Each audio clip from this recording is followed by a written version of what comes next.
Sometimes games get cancelled. It happens for multiple reasons, really. Either the game could be poorly received by playtesters, or it could just be going through development hell. Sometimes canceling a game is the best decision a game company can make. Take note, Sega. So nowadays, this doesn't really apply to Sonic games. No matter how bad a Sonic game's development is going, Sega still rushes it out the door to be released for the holiday season. This is how we got games like this. But would you believe me if I told you that there was a time when Sega was actually perfectly okay with canceling Sonic games? I know, right? Sounds crazy. This is the same Sega that thought Sonic 06 was okay to be released. But yeah, Sonic games have been cancelled in the past, and we're going to be looking through some of those games in today's video. Starting off with Sonic Crackers. While this is definitely more of an early prototype rather than a completely scrapped project, I thought we would just go ahead and talk about it. So it obviously doesn't take a genius to realize that this is obviously just an engine test for Knuckles Chaotix, just featuring Sonic and Tails. The ring tether mechanic is here, and it's pretty much the same as it is in Knuckles Chaotix. You can also run on walls in this game, it just comes to complete stop on loops. The physics is very different from the final game. Along with that, we have this unfinished map where you can walk around. This is something that never appeared in Knuckles Chaotix, so that's kinda neat. Sonic Crackers features 2 playable worlds, which are pretty similar just with palette swaps. But yeah, that's pretty much it. Of course, I don't think Sonic Crackers was ever meant to be anything more than a Knuckles Chaotix prototype, so it makes sense that there's little to nothing to do in it. Alright, now let's talk about some lost and cancelled Sonic arcade games. Starting with SegaSonic Bros. So you can probably tell that there are multiple Sonics here, and that's because Tails and Knuckles didn't exist yet. That's kinda weird to think about, isn't it? This game was in existence before Sonic 2. I don't know, that just sounds weird to me. Anyway, as for the game itself, it's just a generic puzzle game. There's not really much going for it. As for the music, it turns out that certain tracks from Sonic 3 were actually used in this game. This is weird because the game was tested 2 years before Sonic 3's release. Next up, we got SegaSonic Cotton Candy Scramble. So in Japan, there were many of these arcade vending machines that would give you food after playing a short game. SegaSonic Popcorn Shop is one of these, and it gave you popcorn for just playing the game. It didn't really matter if you lost or won, you still got the popcorn. So it seems that SegaSonic Cotton Candy Scramble was going to be the same thing, just with cotton candy instead of popcorn. SegaSonic Cosmo Fighter, while not a cancelled game, is still pretty obscure, so I thought I would include it. This game is actually an arcade ride where you played as Sonic and had to save animals from Eggman in space. What's really interesting to me, at least, is that there was actually a very, and I mean very limited Western release for this game with an English translation and all. This version of the game is so obscure that it took until 2021 when a Twitter user managed to get their hands on one of the machines. That's just crazy. Another arcade ride called Waku Waku Sonic Patrol Car also existed, just much more common. In this game, you would have to drive a police car as Sonic, and you would have to fight Eggman at the end. Who would have guessed? This was actually only available in Japan, but it seems that it was much more known than Cosmo Fighter. Moving on, here's something really weird. A Sega CD RPG called Popful Mail was actually originally going to be localized with Sonic theming. This is kind of similar to how Puyo Puyo was Dr. Robotnik's Mean Bee Machine in the West. This localization of the game was going to be called Sister Sonic and would feature a cast with all Sonic characters, including Sonic's long-lost sister. You could probably tell that this wasn't going to cut it, so it was cancelled and an actual localization for the game was released instead.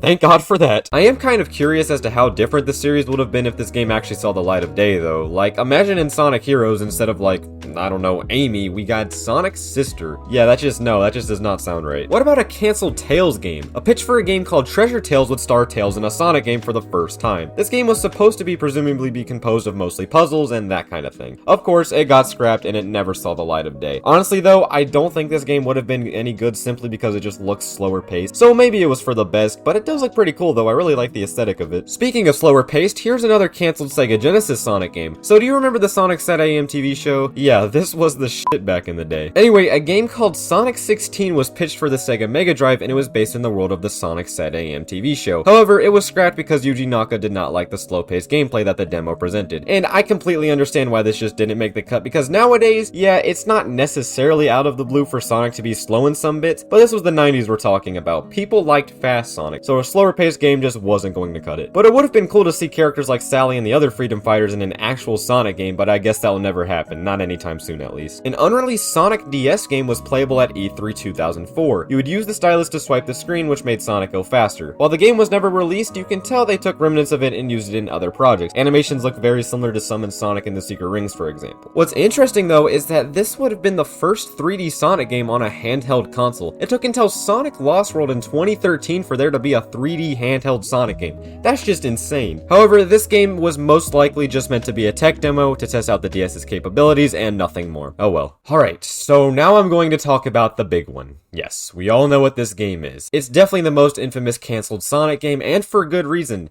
and that is Sonic X-treme.